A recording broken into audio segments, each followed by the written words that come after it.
And we're back, everybody.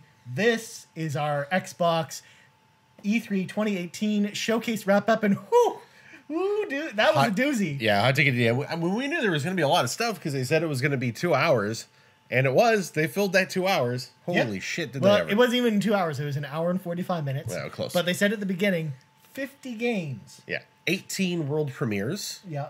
Lots of exclusives.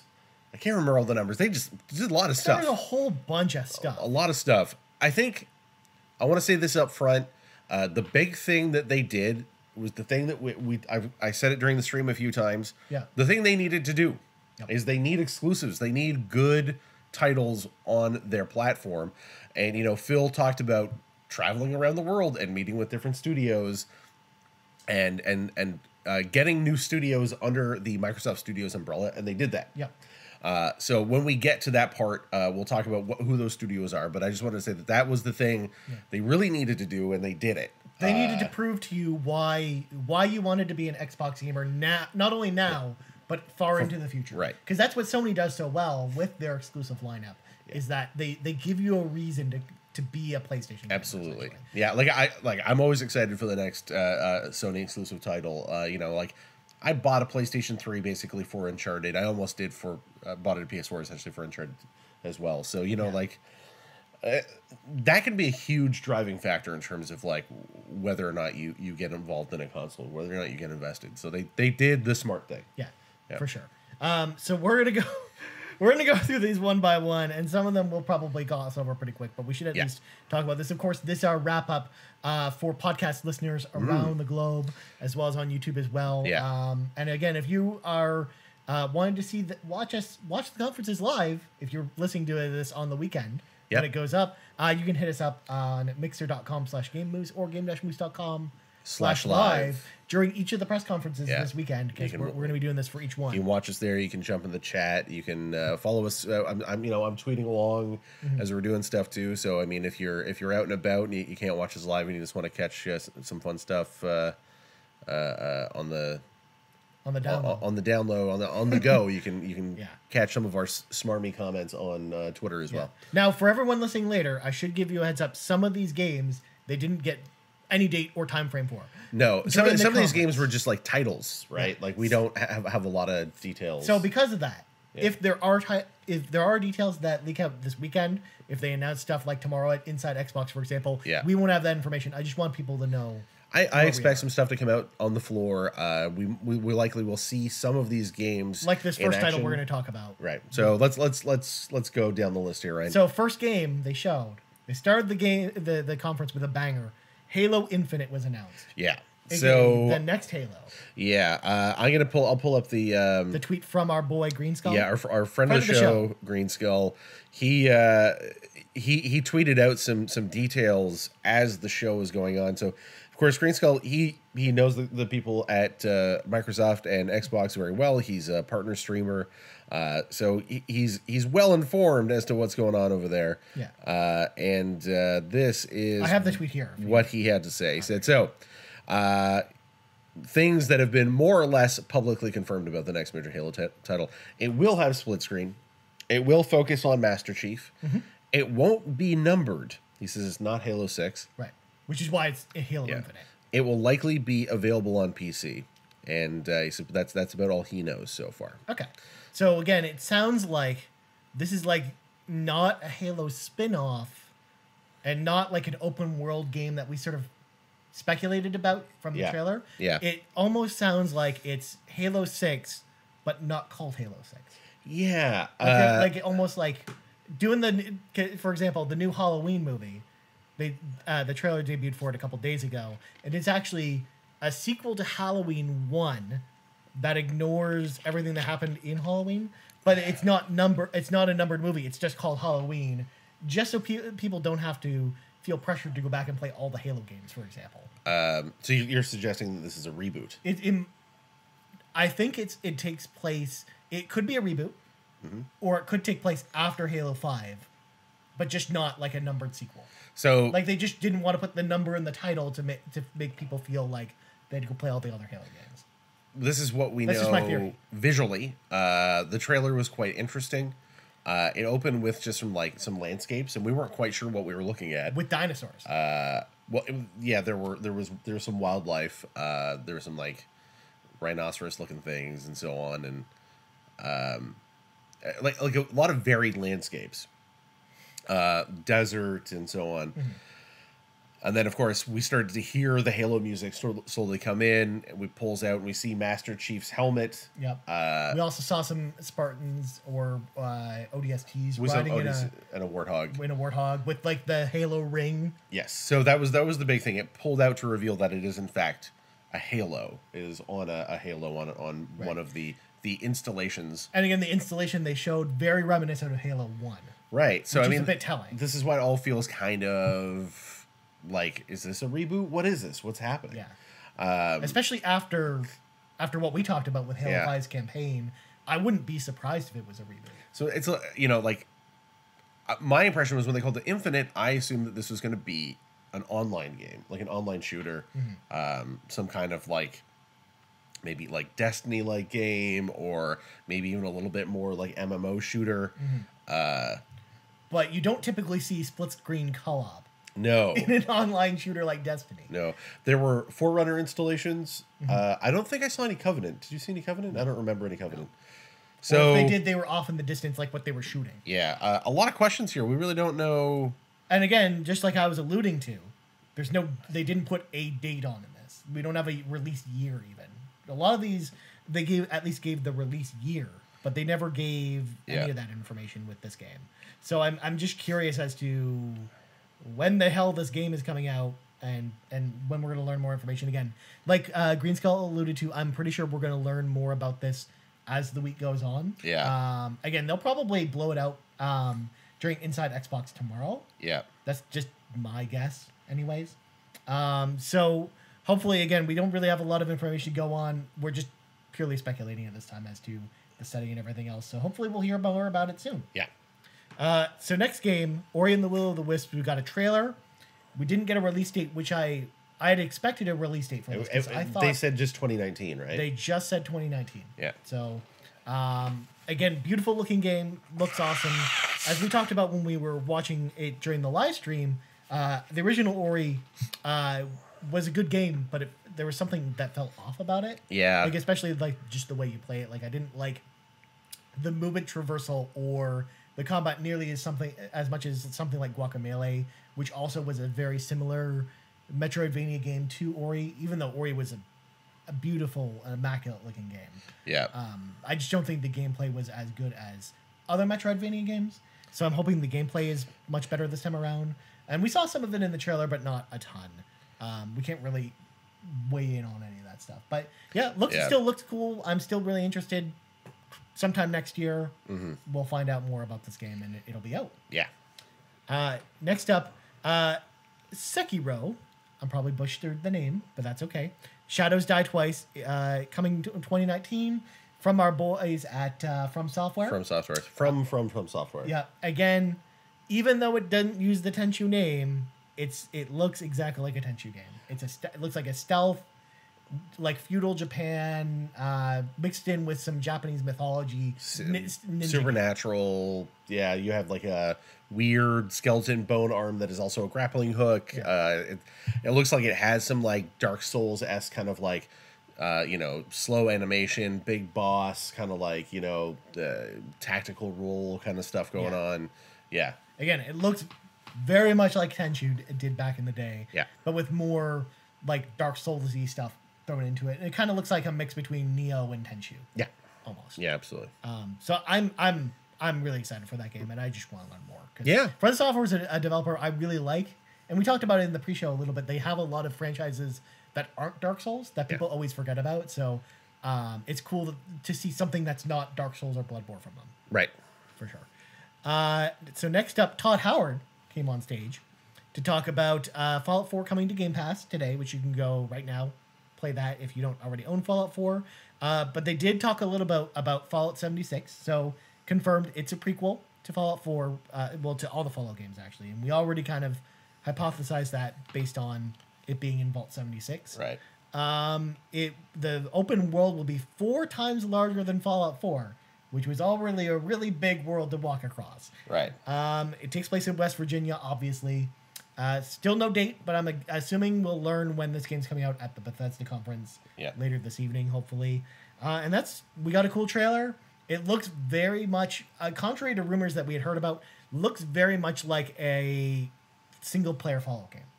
Yeah. Whether or not the game is actually a single-player Fallout game, we'll find out later. But I think that it looks like a traditional Fallout game. So I'm really excited to see more of the game later tonight.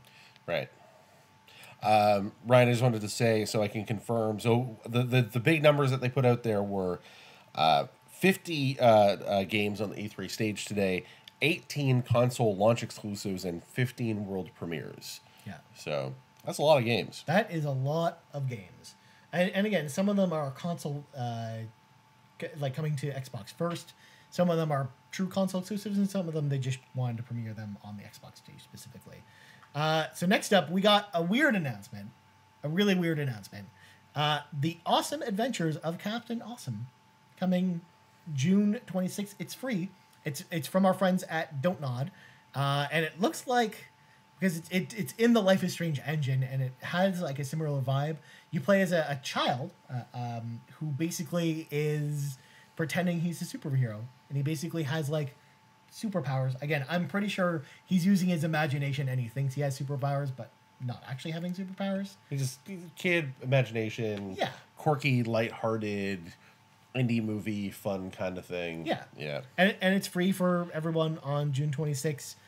We don't know who everyone is.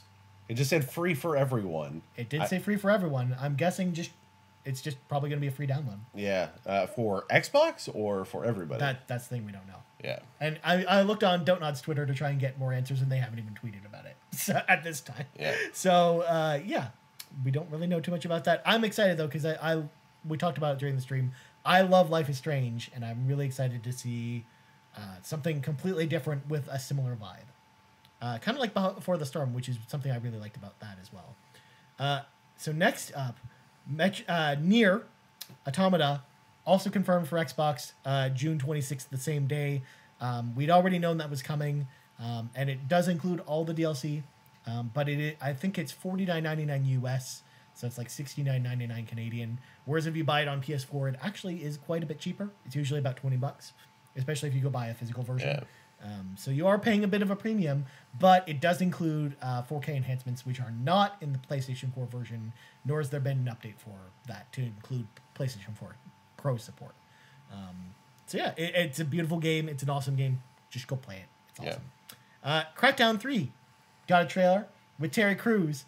And I have to say, when we talked about this, when we watched it, it looks way more impressive than it did last year. Yeah. Like Crackdown 3 looks really fun. You know what it looks like? It looks like a video game.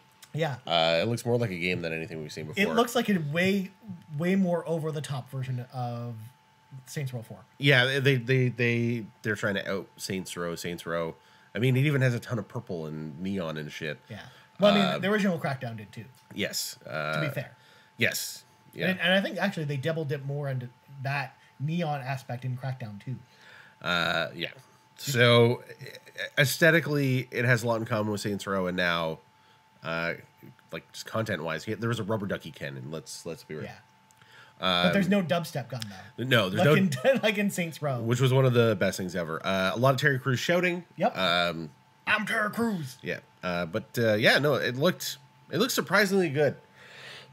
You have a giant spaceship, cool car that can like drive up walls, which was a really neat feature, and can transform into other vehicles, which was cool. Like turns into a tank and stuff like that. So I actually left feeling positive about that game. Yeah. Except for one thing. Okay. It's delayed until 2019. Yeah. Well, we had already known that. That's why I felt it was less of a blow. And I kind of feel like this year, if it would have come out, it might have gotten lost in the shuffle. Like, yeah. Well, I mean that's possible, but like any game that's in development this long it can be worrying. Yeah. So. Exactly. So that's really my only concern. Yeah. Next up, Metro Exodus got a trailer. Yeah, it did. Looked really cool. There's a cool train with a tank gun on it. We still don't know if the gameplay we saw in the trailer is actual gameplay yet. Yeah. Well, we still haven't really seen the game. It looks more like gameplay. That looked more like gameplay. It does definitely look like more of a game than last time we saw it. Yeah, there wasn't much of a HUD or of any kind. Yeah. And again, I think they did that cinematically for the trailer. Yeah, there was more setting and flavor. There was a lot of that. There was a lot of like sort of like cinematic kind of trailers. For a lot of these announcements. Game engine, but cinematic stuff. So, yeah. And it got a release date, February 22nd, 2019. Yeah. We now have three major games that day. Yeah. Metro Exodus, Anthem, and Days Gone. Yeah. What the fuck are they doing? Like, what are they doing? This is the one game that will get buried that day. Because most people are going to buy, like, a lot of people are going to buy Anthem. Yeah. A lot of people are going to buy Days Gone if you've got a PS4. Like, it's one of the big exclusives. Yeah. So, where does that leave this game? That's my big concern about it being this date. If it was a week earlier or a week later, I think it would be much better off. I feel like one of those three games is going to get delayed, and I think Metro Exodus specifically should be the one that maybe moves up a week or back a week, essentially. But that's neither here nor there. Next up, really weird, Kingdom Hearts 3 got a trailer on the Xbox stage. And again, they showed off the Frozen World, which is now confirmed. Yeah. They had sort of hinted that was going to be a thing, and we already knew that was going to be a thing. Yeah, absolutely. And just like last night, we learned at 1 a.m, Kingdom Hearts 3 will be available on January 29th, 2019. And they just reiterated it here. I think that they probably showed this trailer last night at the conference because they did that last year with the Kingdom Hearts conference, and people weren't allowed to say what it was, and it never got published. Right. So, yeah. I mean, it looks cool, but I still have no idea what's going on in that game at all. Yeah. Next up, Sea of Thieves has 2 new content packs coming. One of them has skeleton ships. Yep. Coming later this summer. And then the other one is it's like this magma world almost. I don't know. They didn't really speak too much about it. It was like a flavor trailer sort of setting up the 2 expansions, but we didn't really get any details about how any of that's going to work. I'm guessing they'll talk about that more on Inside Xbox tomorrow. But yeah, more Sea of Thieves content. It seems like it's coming quite regularly. Like every month there's something else they're adding to this game. Yeah. Which sort of goes back to when we originally talked about Sea of Thieves. My prediction was this game is going to be much better next year. Like if you play it a year from the release date. Yeah, and again, my gut told me that this was a game that they were just still figuring out when they launched it. Like I think they just got to a place where like, okay, we now know what the core gameplay loop is. They just needed to sweeten it, but for whatever reason, probably financial reasons, they needed to get it out the door. Yeah. And as a consequence, especially because the sweetening is coming later, right? Like, how do you make the various activities more varied and more interesting and more engaging and more fun? Because some of this stuff looks cool, but like the aesthetic of the game and the core idea of the game, I still maintain is very, very good. There just wasn't enough. Yeah. There wasn't enough variety, and it felt too sparse.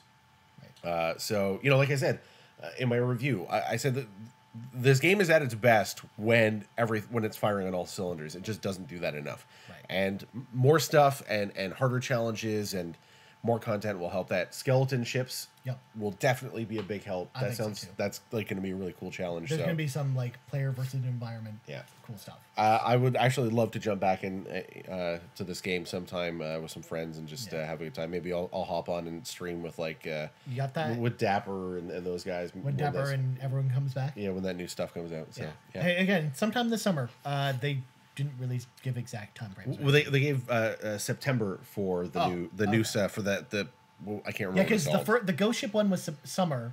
Yeah. And I guess September is the lava one. The lava one. I just didn't have enough time to write down the title because I'm going through the press release. The press release that they emailed us here to try to find because it's not in order, of course. But yeah, you keep going. Yeah. So next up, they showed Battlefield 5 at like we knew they announced it at EA Play. They basically showed a little bit like sort of a setup trailer for the war story Nordlys, which takes place in Norway. Yes. It's very snowy. It's got an aurora borealis. Just like we saw yesterday. Yep. So nothing. And it's you play as the girl from the original trailer, from the debut trailer, and it looks really cool. It's got like skiing and stuff. Yeah. It's got tanks. It's got destructible buildings with snow. It looks cool. Next up, Forza Horizon 4, aka Forza Horizons 5s, got revealed. It takes place in Britain. Sorry, Brock. It doesn't take place in Tokyo. It takes place in Britain. There are dynamic seasons. So basically, the seasons are synced between all the players.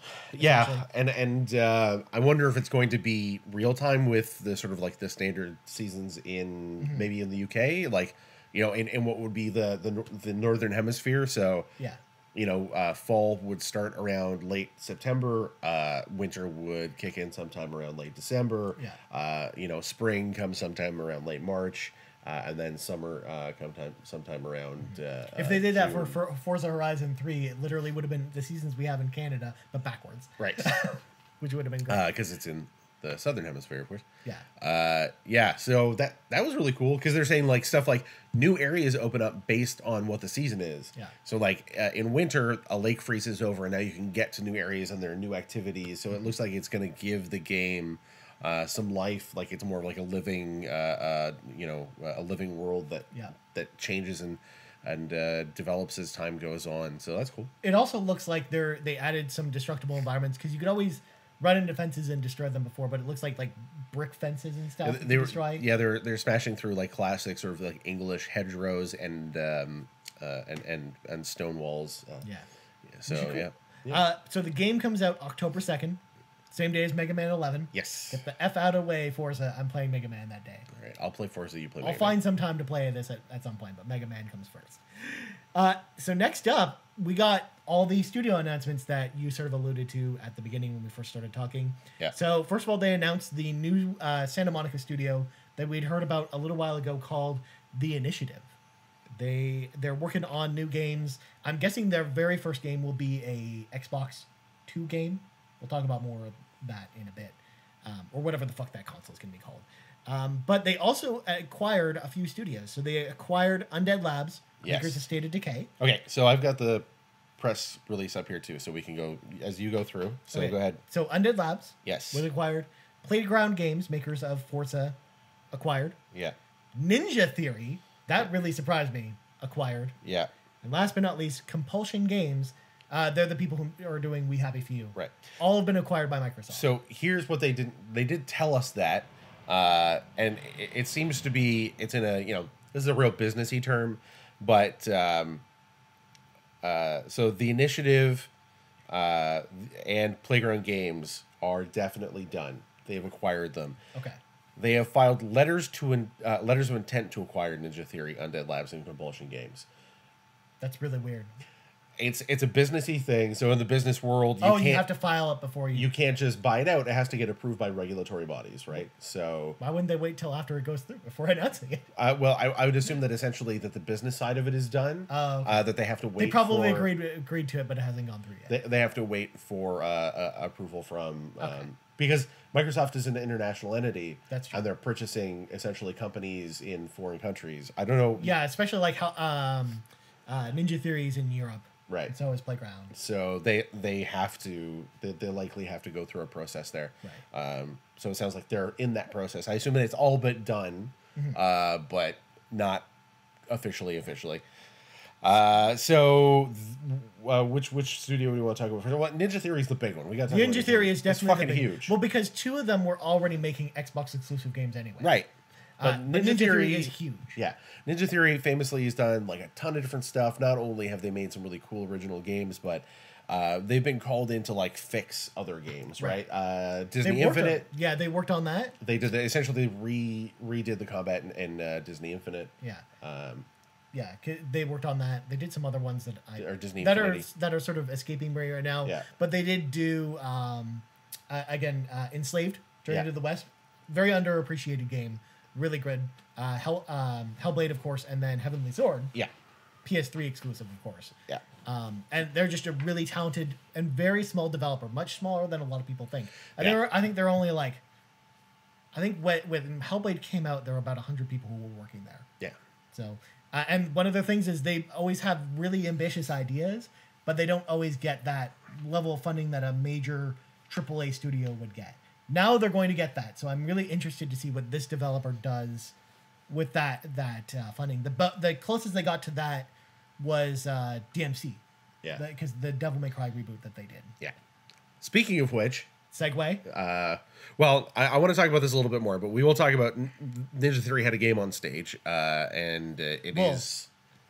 Is it actually Ninja Theory though? It's not confirmed. I thought it was Ninja Theory. They never specifically stated it was Ninja Theory. Interesting. All they said in the trailer was Capcom. Okay.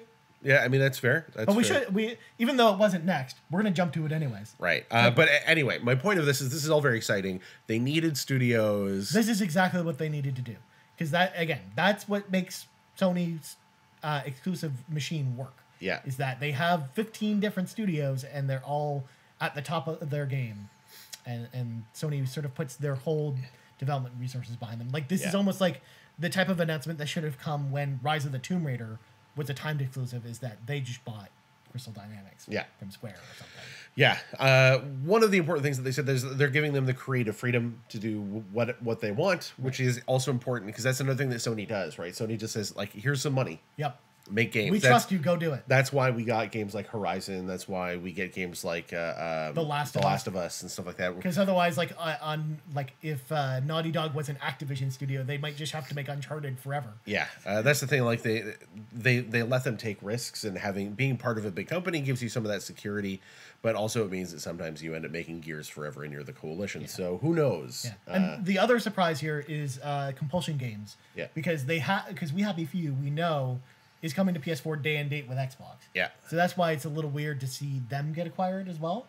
But I do think it's a good pickup for Microsoft. Those deals were likely done before this deal was. No, exactly. So whatever Compulsion's next game is will likely. But that's why it was a surprise. Unlike Undead Labs or Playground, because number one, we'd heard about Playground forever, and then Undead Labs, they only make Xbox games anyways. The last thing that happened as part of this segment is Phil heavily alluded to the next Fable, but we didn't see it. Yeah, he said that Playground is working on it on an open world game based on a classic franchise from Xbox. That's a lot different than what we're used to seeing. Probably, but we know from leaks that it's Fable. So they just didn't come and say that. So DMC, let's talk about DMC. Yeah, so Devil May Cry 5 was announced by Capcom. Really awesome trailer. The crazy thing is, and I never thought would happen, it's actually a sequel to DMC. Yes. And not classic Dante, it's new Dante. It's new Dante.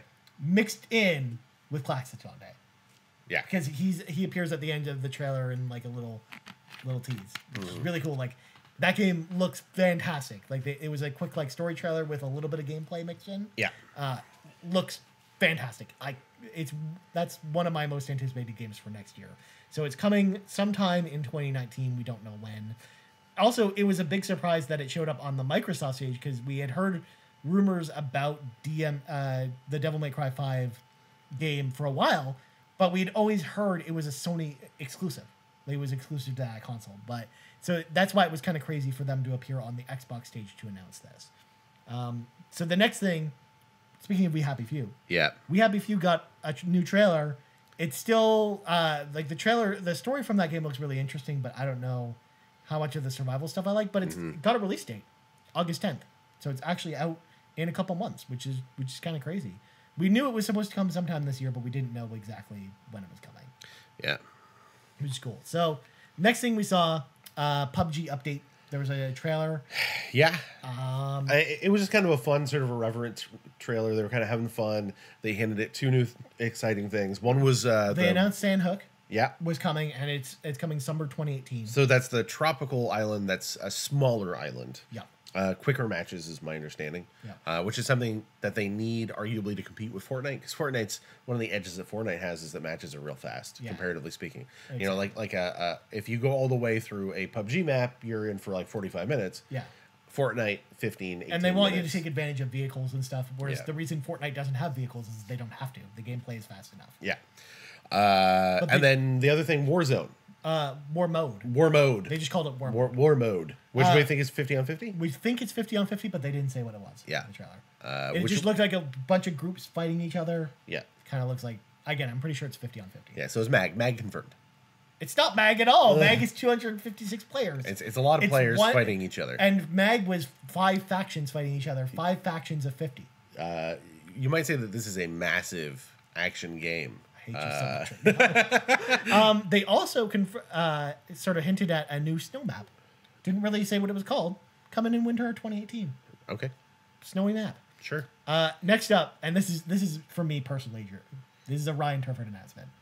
Tales of Vesperia Definitive Edition, one of the great Xbox 360 games, one of my personal favorite Xbox 360 exclusive games. Yeah. The game never came to PS3, except for in Japan, got announced. So there's a Definitive Edition coming this winter. Yeah. We don't have an exact release date. Trailer looks great, of course. And like I said, if you've never played a Tales game before, I think it's definitely the most approachable Tales game. Sure. Out of all the Tales games. And it's fantastic. You should definitely go play it. Yeah. Especially if you have an Xbox, because it's the only Tales game that's ever been on Xbox. It's got a smoking wolf in it. Not a wolf that's like really hot, like a wolf that smokes. Hey man, that he consumes tobacco that products. wolf is in your party and he kicks ass. I have no doubt. He's really cool. He only has one eye. He's got a scar there. Yeah. You learn all about him. He sounds really tough. He doesn't talk. Does he drive a Camaro? No. Does he have a leather jacket? No. Well, I mean, he's halfway there. Yeah. Next up, The Division 2 was shown. Yeah. With a trailer and like a short gameplay demo, kind of like the original Division reveal. It was very reminiscent of the original one. It was funny because they kind of did a little bait and switch thing there, where they showed the Division 2, like it opened in a jungle, but we already knew it was Washington because they had already told us. But if we didn't know, we'd be like, "Oh shit, is the Division 2 in some jungle?" The weird thing about that too was that they started it in like that jungle area, but then they had a setup trailer before that talk about Washington. They told us it was in That's Washington. why it was weird. Yeah, so it seemed like they were trying to trick us, but they'd already told us. Yeah, so it opens in a botanical garden. Yep. So like you're inside the Washington Botanical Gardens, and you come out, and some people are saying we need your help, and then there's the whole like You find Air Force One. yeah, Crash. the whole like inter-party banter. So like it's like like the online sort of thing. The way that no one ever talks online because it's too useful. Yeah. So then the next thing is they go over and they have a big combat encounter, and it's all in a Air Force One that's crashed and is on the ground. It's like outside the plane, and then they run around to the side, and then inside the plane. Yeah. They look really cool. There was no Donald, no Melania, no Mike Pence. So I don't know what's going on there. Nope. Did you know that Mike Pence and Donald Trump are not allowed to travel in the same plane? They have separate planes. Yeah. That's well, really no, weird. they don't have separate planes. They're not allowed to both be on Air Force One at the same time. Oh. Yeah. Well, what happens if Air Force One gets shot down and they're both on it? That's why they're not allowed to be on it at the same time. I think I cracked the code to lead to development. Yeah. Yeah. We also got a release date, which was really surprising. It is coming on March 15th, 2019, which is like exactly like 3 years to the day of when the original Division came out. Interesting. Yeah, which is kind of crazy. Yeah. It looks cool. I don't know. They had some cool abilities and stuff like that. I'm excited to see what they show at the Ubisoft conference, if anything at all from this.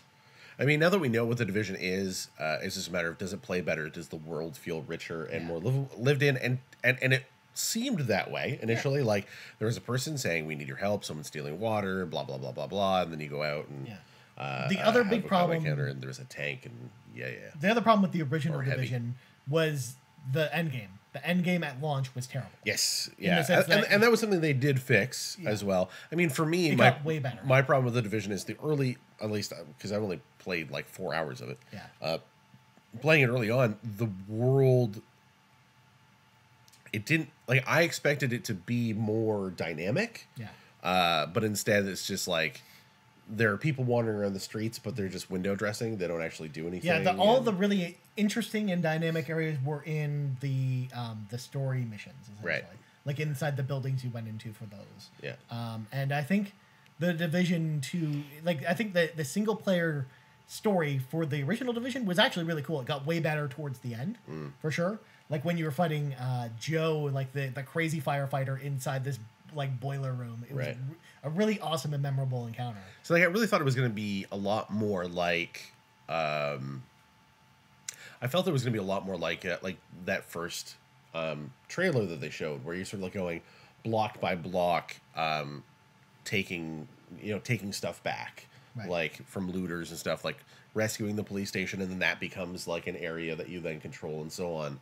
I thought that was what it was going to be more like, but it turned out to not be that at all. Right.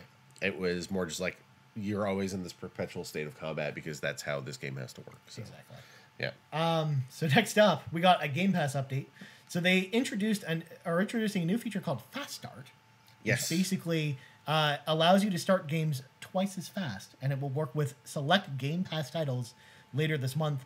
They also added ESO and The Division to Game Pass today, which are gigantic games. The Division we just talked about, of course, but ESO is a MMO that you can just play for free now if you have Game Pass. Just a little bit of information about Fast Start, by the way. You can it lets you play a game twice as fast after when you start downloading it. You could always do that before. You could always play games when they're at a fraction when they're of ready download. to start game. But like, oftentimes it was a very limited chunk of the game. They made it sound like when Fast Start kicks in, it'll be like the full game. Yeah. This is saying Fast Start identifies which files are needed to begin playing and prioritizes download of those files first, enabling you to quickly jump into full fidelity gameplay, while the remainder of your title downloads in the background. Simply find the Fast Start enabled titles you want to play, hit download, and your console will take care of the rest. It's simple. So that sounds great if it works the way they imply. Yeah. And also they're saying full fidelity, so we're talking 4K assets. And again, that's why it's specific titles. Yeah. And not every title. Yes. Because they have to tailor it. It sounds like they have to definitely optimize This is actually something that Sony toyed around with at the beginning of the PlayStation 4, which is actually why I'm surprised this hasn't been a thing since. Where with Killzone, for example, Killzone Shadowfall, you could choose what section of the game you wanted to download first, right? And it like increased the download time. It was way faster. I remember Titanfall when I played Titanfall for this time. Yeah, on it was the the X. same way. You could play, I think, parts of the multiplayer and the like the first mission. Not even the first mission. The I guess what the tutorial area. The tutorial area. You could do that while the rest of the game was downloading. And a bunch of games have done this, but some games don't do it at all. Like Destiny is one of those games where like you download it and then the initial download is just the installer, and then you go into the installer and you have to leave it up there and you can't do anything else. And it's super. It has to load the whole world, the whole client, which I hate. I hate. I realize that they do that because of how they do their whole like client server system, which is hilarious. And you have to get the latest version of the client, but it's really annoying. It's hilarious to think about because in comparison, World of Warcraft from the same company, Activision, basically has it set up where once you start downloading the game, it'll give you a little percentage bar that's red, yellow, or green. Right. And like the closer to green it is, the less janky the world will be if you just load it while the game's downloading. That's really weird. Which is it's a really awesome feature though, because you can start playing it as soon as you initiate the download button, even though it's a 60 gig game. Crazy. Yeah. So next up, they had a montage of ID8 Xbox games. Unfortunately, I didn't have enough time to write them down because the montage went really fast. And unfortunately, there isn't a good list online. But it was mostly just titles we saw last year, including Below and some others. None of them got release dates or anything like that. They mostly just showed them in a montage to remind you that they have indie games and that they're coming, which is interesting. So next up, we got a story trailer for Shadow of the Tomb Raider. We'd already had a story trailer, but this one goes more in depth with sort of the main plot of Shadow of the Tomb Raider. It still looks awesome. I'll maintain. I know you had some trepidations with it because it kind of looked Uncharted. It's very Uncharted, but it's also it's also the trailer. Yeah. Because we had a similar trailer for Rise of the Tomb Raider, and then the game ended up being nothing like that. So I'm excited for the story in this game. I think it looks cool. It looks interesting, and they're going with an interesting direction for Laura, where she's like cocky this time, and that's why and her cockiness sort of causes this big problem to arise that she basically has to go fix. Kind of like Prince of Persia: The Sands of Time. Yeah. Yeah. So I'm excited. Again, we already knew the release date, September 15th, coming later this year, and I can't wait. Next game they showed, Session. It's a console launch exclusive. It's a skateboarding game. It's a skateboarding game. We don't know who's making it. Yeah. Or really anything about it. They didn't give a date or anything either. No. But we know it's coming to Xbox first. And it's got skateboarding. You're damn right it is. Maybe it's the sequel to AMP that we always wanted, except with skateboards. Yeah. Next up, again, another title for Ryan specifically, Black Desert Online. They announced they had a new trailer just showing off sort of the story of Black Desert, which again I don't recognize. Although if my brother Kyle's watching this, he's very excited because he loves Black Desert. Yeah, we thought it was kind of weird. Like, what is this? Yeah. it's so heavily story oriented, and then it just got very Korean MMORPG. Yeah, and and we're again, oh, like of course. when I saw the environments and stuff, like okay, it kind of looks like Black Desert, but I'm not gonna just assume it is. Yeah. So we also learned that the game we don't know when it's coming out, but we do know that there's a beta later this fall Right. for Black Desert. It was originally supposed to come out this year, anyways, but we just don't know exactly when that's gonna be. Right. And I'm gonna sign up because yeah, it looks great. Next up, Cuphead got an expansion coming in 2019. Yeah. They're adding Miss Chalice as well as a whole new island. Miss Chalice is a new playable character. She's a golden chalice, and she's a female character. So yeah, now finally you can play as Lady in this game. And there's a new island with an evil salt shaker dude. Yeah. And that's it. It was a very short trailer. And again, 2019 coming out. Brock McLaughlin, of course, on Twitter states he needs to get a new tattoo now. Or maybe it just needs to add Miss Chalice to the end. Yeah. I don't know. Yeah. I mean, he's got to have everyone there. Interesting imagery with the chalice. Yep. Traditionally, the woman is referred to in sort of like mythological terms as the chalice. Right. It's a reference to Lady Bits. Yep. Yeah, that's what the famous symbol for a woman, which is the circle with a cross on it, is also called the chalice. It's where it comes from. And the other one, the circle with the arrow coming out for men, is called the sword. Yeah. So yeah, confirmed. Cartoon Lady has vagina. We're gonna move on because we've been recording for 41 minutes and we're not even done yet. Yeah. So next up, Tunic was announced. It looks like Zelda. We've seen this before. I don't remember where we've seen it, but we've seen it. Yeah. And it's very Zelda. And it's like a really like flat shaded, really cute looking Zelda But game. we do have to highlight it because it's being made here in Canada by one person. In Halifax. In Halifax, yeah. It looks really sharp. The combat looks fun. It's got a locked isometric perspective. It's got some tilt shifting kind of stuff to make it look like these are like miniatures almost. Yeah, real sharp. They had like the camera dynamically moving with the boss battle, which looked really cool. Yeah. And yeah, so it's coming out at some point.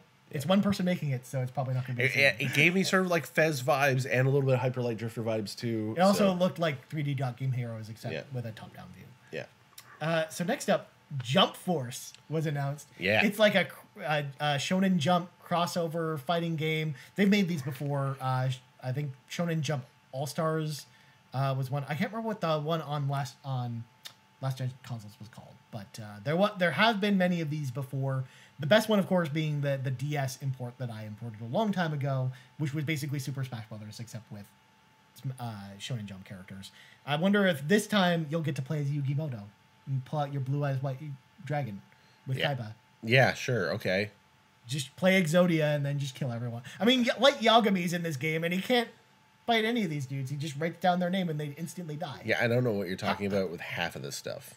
Perfect. So let's talk about something you probably know about, though. Dying Light 2. Yes. Officially announced. That game looks really cool. They got Chris Avellone to write this game, and it shows that they have a new writer because it looked very heavily they had like a story trailer for sure. Yeah. It's really got Last of Us kind of vibes a little bit, like future like dystopian civilization, shit's real bad. Looks like it takes place somewhere in Europe. It looked like maybe England or something like that. Yeah. And there's all these references to stuff like, there was like authoritarian rule. If you steal food, you're going to be hung. And there's like dudes being hung. There's also like, reference. they really like hammered the fact that choices matter as well. Yes. So they showed like the world changes based on choices that you make and stuff like that. Yeah. So it seemed really cool. Including sort of they showed what a murder simulator person like me would just do. Yeah, right. Just evil. Yeah, just be bad. Yeah, exactly. Sell water on the black market. Remember, folks, if Preston Garvey tells you there's a settlement that needs to be saved, there's a settlement to wipe out. Yeah, that's what there's people. You say some people are gonna die. Oh my god. Yeah. Next up, Battletoads. We got to talk about Battletoads. Battletoads. I mean, there's not a lot to talk about. No, we didn't even see anything from So we thought that Zitz or Rash or one of them appearing in Killer Instinct was the end of it. Yep. But it turns out that's not it. No, it's not. They are actually working on a Battletoads game, and then they made fun of us where they said like vague promises about like game something on the Splash. Well, they talked about how it's 3-player co-op and how it's 2D hand drawn, like pixel graphics and stuff. But they didn't say anything else beyond that. They just did say it's coming in 2019. Yeah. We didn't see a lick of gameplay. It was just the logo and a couple of things, and then some like a car crashing into the little spike the thing. wall, and and a funny quip. So Next up, Just Cause 4 got a new trailer. It was Yeah. officially announced. December 4th is when it's coming out. We know for sure. Of course, we already knew about this because this leaked on Steam a couple days ago. Oh 'Cause god, they I just feel like started this. pre-ordering it. I feel like we've known about this for years, but specifically the date. Yeah, Once again, another game from the Walmart leak. yeah, Another game. The only one missing now is Splinter Cell. yeah. And That's the only one that hasn't been announced yet. We will see Splinter Cell Apocalypse tomorrow, guaranteed. Yeah. Yeah. And then next up, the Gears rumors were actually right. Yes. There are three new Gears of War games. Yeah. One of them, though, not coming to Xbox. It's for mobile. Yeah. A Funko Pop Gears game. Gears Pop is coming to phones next year. Real weird shit. Yeah. Real weird shit. It's a weird trailer. They also announced Gears Tactics, which is an XCOM style. Is it actually called Gears Tactics? It is called Gears Tactics. Cool. Or at least that's what it said on the trailer. Coming sometime next year Yep. is what it said. I'll see if I can find it. Keep going. It's probably in there. The last game, Gears of War 5, confirmed. Just called Gears 5, not Gears of War 5. Gears 5. Yeah. With a story trailer, you play as Kate this time instead of Yes. JD, which is the big change. And I don't remember the other dude she goes on the journey with. He's from the first game though. Yeah, I can't remember anyone's names, but yeah, you play as Kate. You journey across the biggest, most beautiful Gears world ever. That's it. Because yeah. we didn't really see any we saw barely any gameplay. Yeah, and they gave the date 2019 for it. They did not give a date for Gears Tactics, by the way, but it is a Windows 10 game. Okay. It is focused on PC. Oh, it's PC only. They're not saying PC only. They just said, Oh, it's focused quote, on it. Gears Tactics is also the first Gears game to be specifically designed for PC gamers. Now, where I got the coming next year thing, the person who was talking about it vocally said 2019. Right. Like something coming next year, they said. Yeah. But again, that could change. Because yeah. the press release doesn't mention So Gears 5 said it is coming in 2019. Yeah. Gears Pop is coming to iOS and Android in 2019. Yeah. But we have no sense of what that game is other than it's got cute Funko Pop characters in it. I mean, it'll probably just look like that Command and Conquer game we saw yesterday. Yeah. It just made everyone on the internet sad. Yeah. All right, and then a couple more things, and then we can sort of give our final thoughts. Halo Infinite, by the way, will be at the E3 briefing. Perfect. Confirmed. The Xbox 23 E3 briefing tomorrow. They're going to talk more about the Slipspace engine and a few other things. So Perfect. Yeah. Yeah, because it's using a new engine this time too. Yep. Which is weird. Yep. So the last things that they talked about, number one, game streaming is confirmed.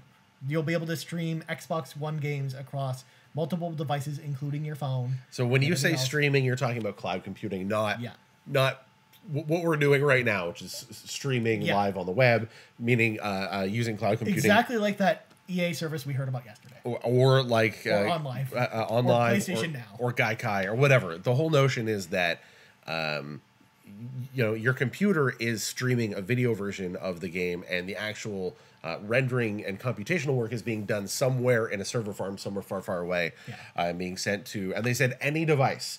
So they said they emphasized the PC. They said now you can play anything on your PC, but I think what they're sort of driving at is they also implied mobile. Well, they devices specifically and said stuff like phones. that. Yeah, so you can, in theory, you could play Gears on your phone, right? But we don't know Play what Gears that's. Pop and then switch over to Gears 5 on your phone. We don't know what that service is going to look like or what the hell Yeah. is going to happen there. They did also have a surprising reveal at the end. Yes. A new Xbox console is coming. And being Yeah. And they have the briefest of brief teases about the next Xbox. Yeah, they've just basically said there is one coming. I mean, I don't know how substantive that is, because the reality is we know that they're working on a new Xbox. Basically, as soon as one launches, they're already working on the next one. Yeah. It's good to know that they haven't given up on the brand or anything weird like that. But I mean, we should have known. Well, we'll talk about that in a second. Let's talk about Cyberpunk. Last thing we saw, Yes. of course, a trailer for Cyberpunk 2077. Story-based trailer. We still have no idea what this game actually looks like or anything like that, and we have no idea when it's coming out because there was no date. Let me see if there's anything in the presser. They sent you a presser. Yeah, well, From our friends. well, Evolve put out the thing, but no, Cyberpunk is actually mentioned here in the press release from our friends at Xbox. So I'm gonna go through the copy here. I did see it a second ago. Forza Horizon, Dying Light. Here we go. Cyberpunk 2077, narrative-driven open-world RPG set in the most vibrant and dangerous metropolis of the future. I mean, it looked fucking gorgeous. Yeah, it did. We expected that, but it looked really neat. It has some cool design layers and stuff. We really thought it was going to be Watch Dogs. It really looked like a Watch Dogs trailer. From like the hacking sort of like DOS prompt kind of stuff. Yeah. But then it didn't have any of the Telltale stuff from there, and it was all red. And it was also very futuristic, so we were like, once we saw the futuristic part, it was like, okay, Yeah. makes sense. Yeah. You play as V, a hired gun on the rise, who just got their first serious contract in a world of cyber-enhanced street warriors, tech-savvy net runners, and corporate life hackers. Today is your first step to becoming an urban legend, and that's all the information we got. Yep.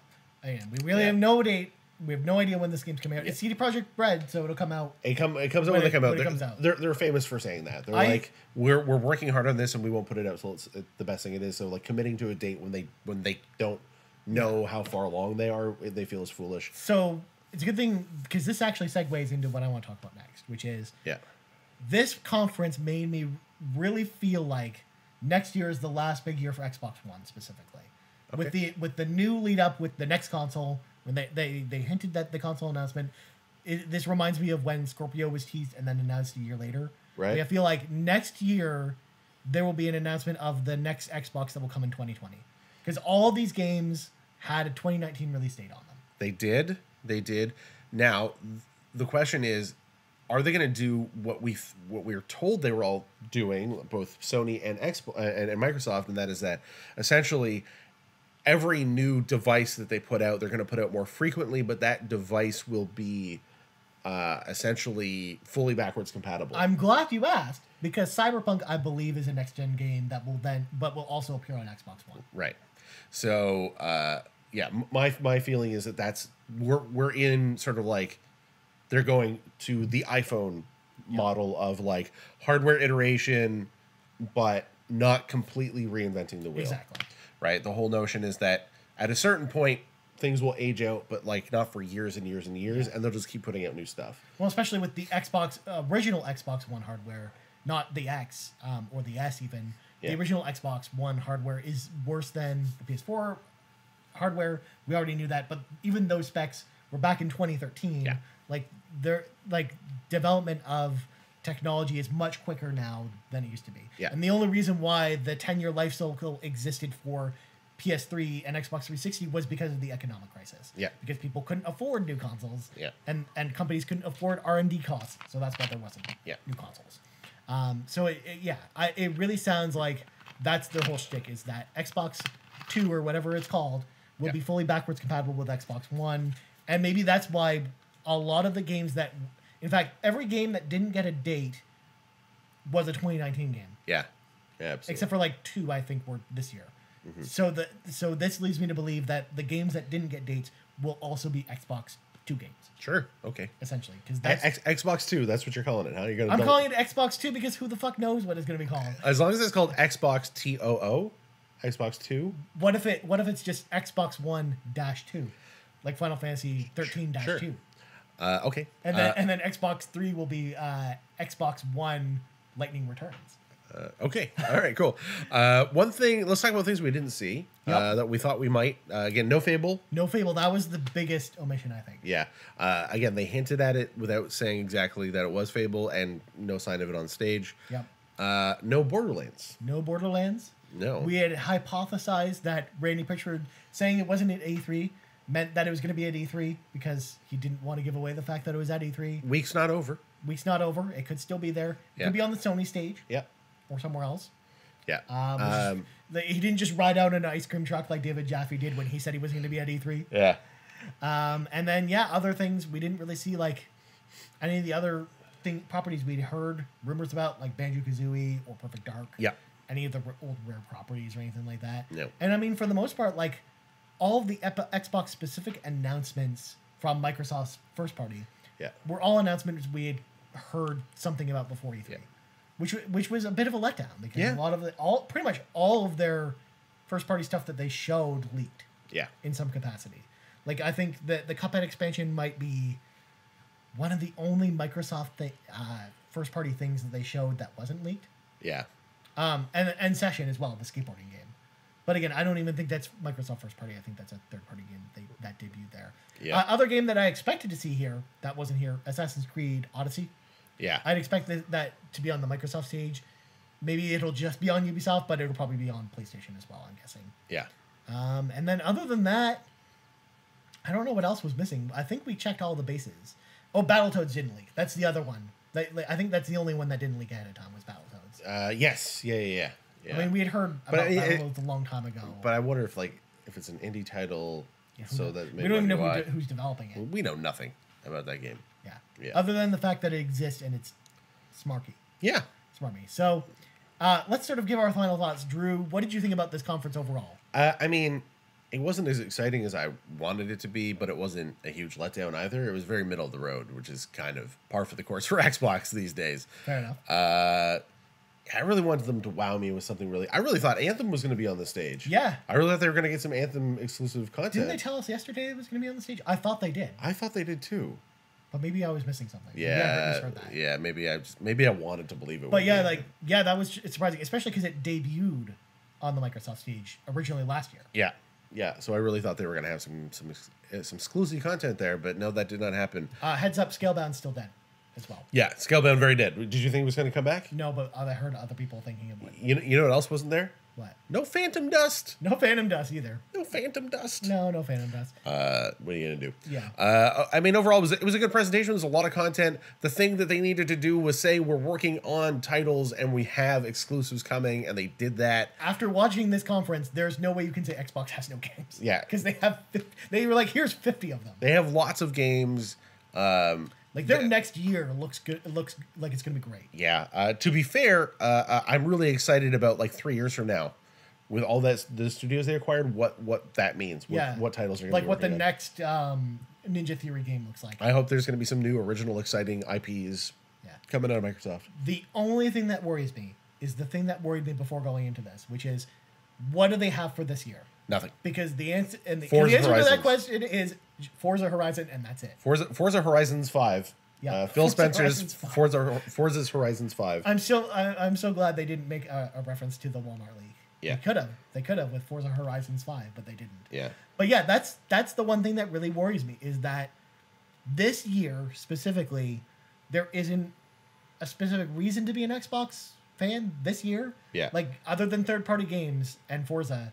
That's pretty much all you're playing this year. Like there's still a lot of content coming to Sea of Thieves. We know that. We do know that the season pass stuff for State of Decay is still coming. Yeah. We just don't know what that is. So I hope tomorrow on Inside Xbox they go more into like what else is coming this year, if anything, because that's where their gaming hole is. There's tons of awesome stuff to look forward to next year. It's just this year is what I'm worried about for them. But yeah, early next year and late next year. It looks like they have an incredible lineup of games. Yeah, absolutely.